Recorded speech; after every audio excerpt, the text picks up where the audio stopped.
let's start looking forward to next year. I've been thinking about next year for a while. A lot of watching, a lot of thinking, a lot of questions the last month, and the planning's in place from my end. One of the things that I really want is a sense of urgency.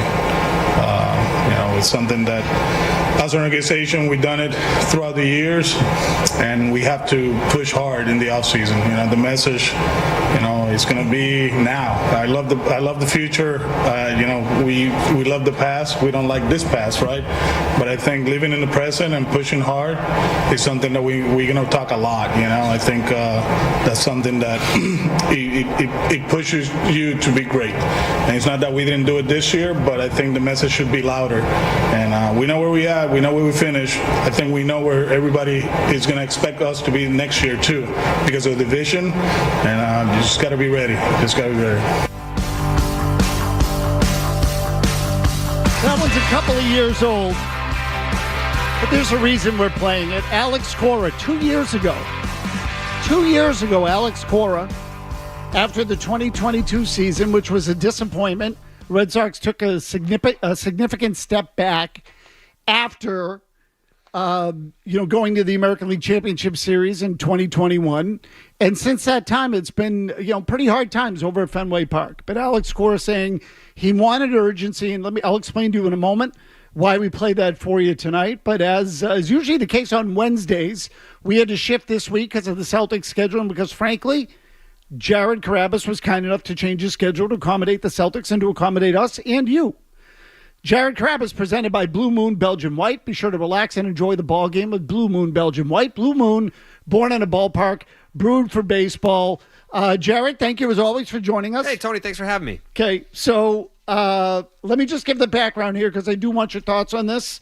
We get to talk to you once a week. I think this has been the biggest story regarding the Red Sox over the last week. Again, they won last night, but 34-34, sitting at 500. I think they're going to end up 81-81, which I felt that way for now, going on 2 years, 3 years. If they go 81-81, let's have a pizza party. It feels like that would be a win, wouldn't it? Mm-hmm. 78-84 the last 2 years. Destiny. So if you remember, John Henry, and we've been talking about this a lot lately, John Henry, the principal owner of the Red Sox, did an interview with the Financial Times, which apparently the interview took place months ago. And the story just recently appeared. Mm-hmm. But Henry's comment to the New York Times, the Financial Times, that has gotten the bulk of the attention concerned Red Sox fans and their expectations. And just to refresh people's memories, and by the way, you want to call in 617-779-0985. We will take your calls throughout the course of the show. But the comment, the one that really annoyed people as much as anything was, quote, because fans expect championships almost annually, they easily become frustrated and are not going to buy into what the odds actually are, 1-20 or 1-30, Henry said. That is what Henry told the Financial Times. Alex Cora, who again 2 years ago was pleading for urgency from Red Sox ownership and management, pleading for urgency 2 years ago, was asked about Henry's comment that fans don't buy into the odds of 1-20 or 1-30. And in the interest of fairness, Alex Cora was asked this question in his weekly interview on WEI, which is the Red Sox rights holder. And Cora said, so he was asked, do you buy in, do you agree with Henry's comment that fans don't buy into the odds, which are actually 1-20 or 1-30? Cora said, quote, no, I think every fan base has the right to dream big. Every team has the right to dream big, and that's what we're doing, right? There's a reason during Zoom calls in the offseason, I told these guys, not too many people around us are going to believe what we're going to try to accomplish, but we have to do everything possible to make it happen, and that's to win the World Series. I like John. He's been amazing to me. There's certain things that we agree on. There's certain things that we don't agree on. Cora then added that he does believe Henry wants to add to the 4 World Series that the Red Sox have won since he bought the team in 2002. And now I'm reading a quote again. The fact that he wants to win, I know that. I know that for a fact. When he goes to my office, he starts asking me about what are we doing here? Are we getting better in this spot, like roster-wise? How's Brez doing, meaning Craig Breslow? How's the organization doing? I'm very honest about it, and he likes the answers. I understand where he's coming from, but agree to disagree in a sense. The fan base here, they really care. They care about the Red Sox. That's why they keep talking about the Red Sox all the time, regardless of the record. And we're going to try to do everything possible to make our dream come true. End quote. So the comment by Henry, and again, Jared, you and I don't get to talk a lot about this stuff, but the comment by Henry and then the response by Cora, what do you make of it all? Starting off with the John Henry comment, it's just wrong. It's not a matter of opinion. This isn't a lottery. You don't enter the season and have a 1 in 30 chance of winning the World Series. It's not how that works. That's why you can bet on sports books about like the different odds, because every team will have a different set of odds depending on what the roster looks like. And your roster doesn't look very good. So you don't have a 1 in 30 chance of winning the World Series coming into this season or any season. No team does. That's number one. Am I reading into the fact that Cora openly is just like disagreeing with John Henry? Yeah. I mean, but like I already know Cora's not coming back. Okay, but go into that a little bit more. Yeah, I think in years past, when you bring up 2022 and Cora pleading for ownership to step in and improve the roster, spend some money, be aggressive, like let's be the Boston Red Sox. I feel like he's just kind of at the point where it's like, whatever happens, happens, man. Like, this isn't my problem. Like, I'm not going to be here next year. Like, I'm not going to scream at the top of my lungs, like, we need help. And I wish ownership, he's not in a position to protect ownership anymore because it's not his problem anymore. He's at peace with it. I don't think there's any chance he's back here next year. So I think that the tone in which he would have responded to something like that, John Henry saying, I think it's insulting to a baseball person. John Henry's not a baseball person. He's a businessman. And I think one of the quotes that was kind of floating around this past week after the Henry comments came out were the quotes from Terry Francona from forever ago. I think his book came out when? In like 2009 or something like that? The one that he did with Shaughnessy, maybe? Yeah. Well, he left in 2011, 2012. Okay, right? yeah. So the book came out a couple years later. Yeah, I think I remember reading it in 2015. So those comments were the fact that Tito just put it simply, they don't love baseball. Talking about the whole ownership. He's talking about John. He was talking about Tom. I think Larry was a baseball guy and loved baseball. But specifically John and Tom, like, yeah, they're great businessmen, but they don't love baseball. They like baseball. They don't love it. And it's never been more apparent, at least with John in most recent years. He hasn't... what's Chris Cotillo's thing that he's keeping count of? Like John Henry hasn't addressed the media one-on-one or in a baseball setting in like 4 years now. It was like before the pandemic at this point. And all the reports are that he's just super geeked up for this PGA endeavor that he has going on. Which was in the Financial Times. Yep, which... I mean, he's going to the MLB owners meetings and being like, hey, you guys should get involved in the PGA stuff. He doesn't, it's as long as he looks at the spreadsheet and he sees that the Red Sox are profitable, and they're probably always going to be just because it's Boston, it's Fenway Park. You're never going to have to do anything. He's just kind of riding the wave of a profitable asset in his folder. And I don't think that there's any urgency, the word that Cora was using, I don't think there's any urgency whatsoever to improve this situation. So before I came on, I was telling you how on the podcast, I'm now getting accused of spending too much time with you. And they're like, yep, too much I'm Sports rubbing Hub. off on you. Yep, they're like, too much Sports Hub, too much time around Tony Maz. Jared's negative all the time. It's like, don't you think that it's for a reason? Like, don't you think it's because I think when, like, I love the Red Sox. I'm a Red Sox fan. Yes, I'm in the media, but I want the Red Sox to win. I'm happiest when they're doing well. It's my life revolves around that, like the Red Sox and winning. And when I'm kind of looking at it from this perspective, like, yeah, I see that the farm system is what they're position players. Like, it's if the Red Sox are going to be good again, it's going to take more than Meyer and Teal and Anthony and York and those guys just coming up. Do I have faith in the Red Sox to aggressively spend and become the Boston Red Sox again. Like the days when Theo Epstein would show up at Kurt Schilling's house on Thanksgiving and lay out this plan of here's why you should choose the Boston Red Sox, and hey, we need a closer. Let's get the top closer, Keith Folk. And when Theo smashed the chair at Fenway Park because he lost out on Jose Contreras to the Yankees, those days to me are, I just almost swore, Jimmy, long gone. Those days are long gone. And that's so upsetting to me as someone that invests so much time and energy into this team. That's why I'm frustrated. It's not because they were in last place the last 2 years. It's not because they're a 500 team once again. It's because I don't see the light at the end of the tunnel. And that's not like some, doom and gloom pessimistic thing where I'm being a negative Nancy. It's being real. Like, I'm just being real with you. I don't see the light at the end of the tunnel, and it's because of the apathetic approach that we keep hearing from John Henry. We keep hearing about it. He's telling us to our faces how he feels about the state of the team and how it's not an urgent issue for him. That is so alarming. It should be so alarming to anyone that cares about this team, that you don't have someone in a position of power that feels compelled to do anything about what's been going on for the last 3 years. So, Jared, first of all, don't let anybody tell you that I'm rubbing off on you, because that's an insult to your intelligence. Okay? It's an insult to your intelligence. The reality is you're getting older, you're getting smarter, and you see what the reality is. And the reality is, and again, this is independent of Henry, I just mean it in general. They've had 3 losing seasons in the last 4 years. They have finished last 6 times in the last dozen.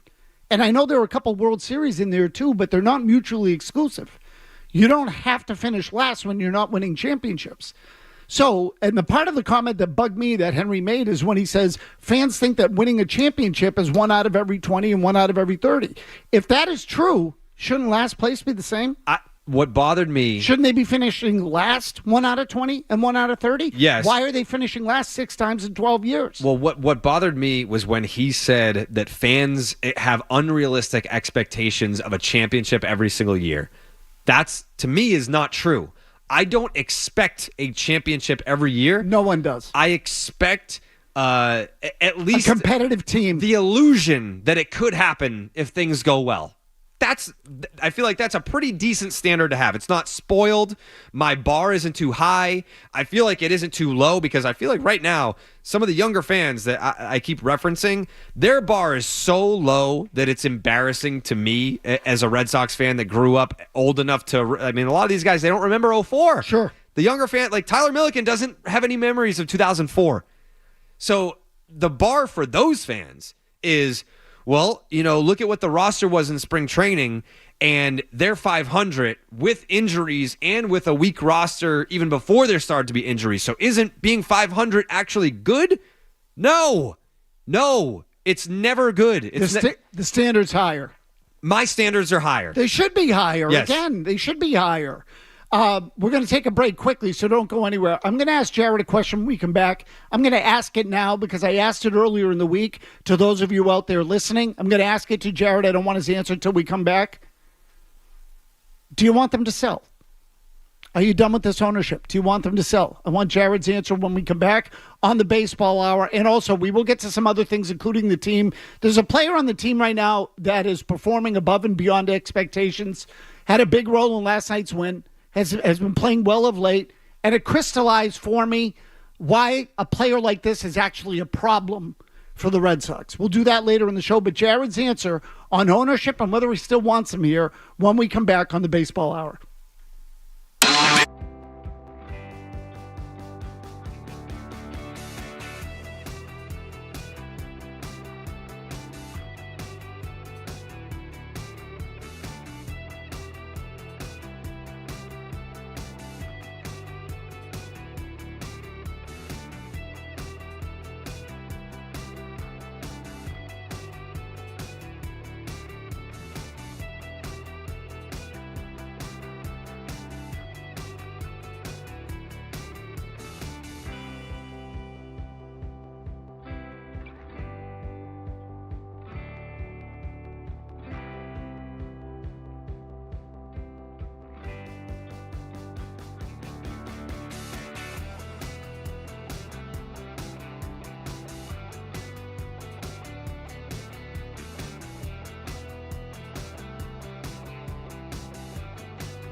How committed would you surmise that he is to the Red Sox right now? Just everything, the Penguins, the soccer club, everything that's out there. How badly does he still want to win in Boston? Very badly. The commitment from John Henry, from Tom Warner, from Mike Gordon, all the partners of Fenway Sports Group, to win another World Series championship for the best fans in baseball is there. No one takes the losses harder than our ownership group. I think that's why they've been so successful. They're very demanding. They put a lot of pressure on the front office, and they've done a great job here in the 2 decades. But look, it's time to step up and improve, and that's their expectation of us, of our front office, and that's our expectation of the players that we bring in. So we're as committed as ever. It was from December 13th of 2022. Okay, so again, we just played comments for you from, at the start of the show was Alex Cora in October 2022. That was Sam Kennedy, December 2022, talking about the team's commitment, the desire to win, etc. Because a lot of people look at Red Sox ownership, and again, this is what everybody asks me about all the time now. No one asks me about David Hamilton or anybody on the roster. None of that happens. Are they going to sell? Are they not going to sell? What are they doing over there? It's all anybody wants to talk about with the Red Sox. Nobody wants to talk about the actual team. I don't even get a ton of questions about Cora, though, because I think people assume that he's gone. And admittedly, people are knee-deep in the Celtics and what have you, the Patriots, and as always. But the questions I get about the Red Sox concern ownership. So now let me ask you, Jared. I sort of teased it before the break. Who do you want to own the team? Do you want these guys still to be your owners? It's a lame answer, but it's almost like when you're a kid and you ask for a drum set for Christmas and you get told no, you just are like, all right, well, I guess that's it. Like, I'm a kid and I can't go out and buy my own drum set, and my parents said no. So, like, I just have to get the drum set out of my head. They've already told us multiple times, like, we're not selling the team. So I can't even fantasize about a new ownership that's passionate and actually loves the Red Sox because we're kind of just, like, stuck with them. Okay, so again, but you hit on the crux of it. Which is because I had a conversation with a friend of mine last week and this all was precipitated by a story in the Globe that showed Wick Grousbeck on the sideline at the Celtics game and the success of the team.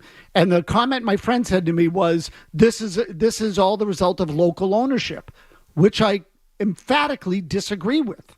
I don't think local has anything to do with it. It can, but the issue is invested ownership. Okay, it's not local. When John Henry was never from Boston, they won 4 World Series. Cardinals fan. Okay, so the point is, the Red Sox beat his favorite team twice. Exactly. Whether he's from here or not is irrelevant. Yeah. It's whether he's invested. And at the end of the day, what I do want is an owner that has deep pockets, which he does.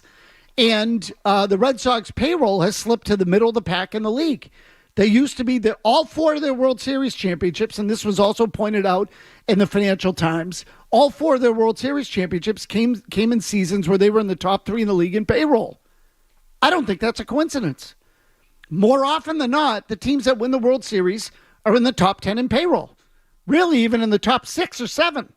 Okay, so they don't have to be number 1, but they have to be committed. So do I still want them to own the team? I'd rather have an owner who's not local with deep pockets than an owner who is local that doesn't have deep pockets. Okay, I lived the other thing when they really were mid-market under the Yawkey Trust, and it was no fun. And they weren't passionate about the team either.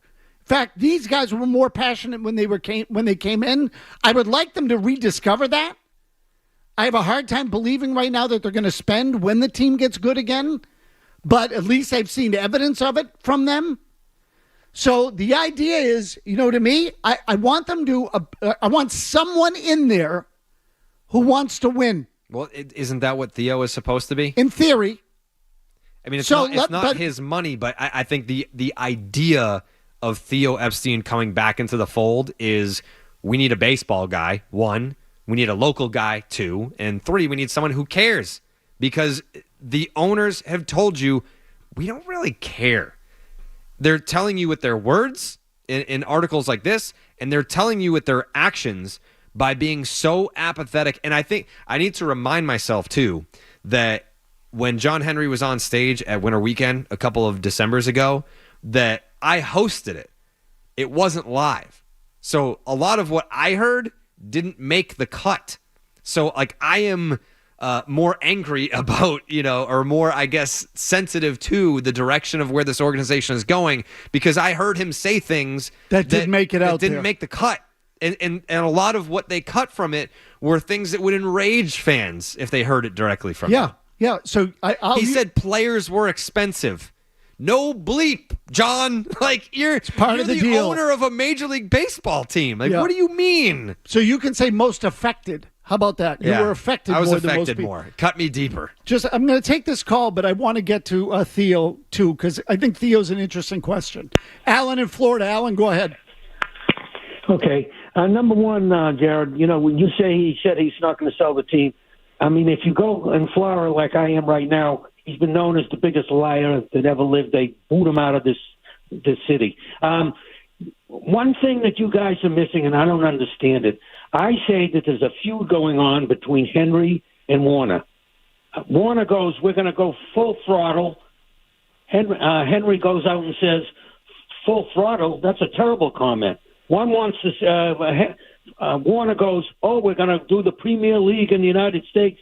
Henry says, that's a terrible idea. I don't think the two of them are getting along. I think right now this team, the only reason, and Jared, you know this, the only reason they're at 500 is because the pathetic state of the American League right now. And look at when they play Baltimore. Yeah, Alan, I'm going to stop you there because let's focus on the first part of it. Okay, but what the team is now, nobody's talking about that. Yeah. Do you think that they're on the same page? I disagree that I shouldn't even say this, that there's a quote unquote feud between the two. Like Werner wants to spend, Henry doesn't. I think that's the case. I don't necessarily agree with that, and I'll tell you why. Because Werner doesn't have any power. No, but I think he was probably led to believe that they were going to. Why else would you make the full throttle comment and then not spend any money? Because you're out of touch. And then John Henry is the one that comes out and says, well, we can't spend like that every year. It's like, well, you haven't spent like that in quite some time. Yeah. So again, I would just categorize it differently than you would. So, why would Werner say that? Because he's out of touch. Henry knew they weren't going to spend. He told Werner they weren't going to spend, or Werner didn't care to ask. Werner just assumed. Like, I don't know. I just know. Are they not on the same page? Like, that's a different way to say it. Yeah.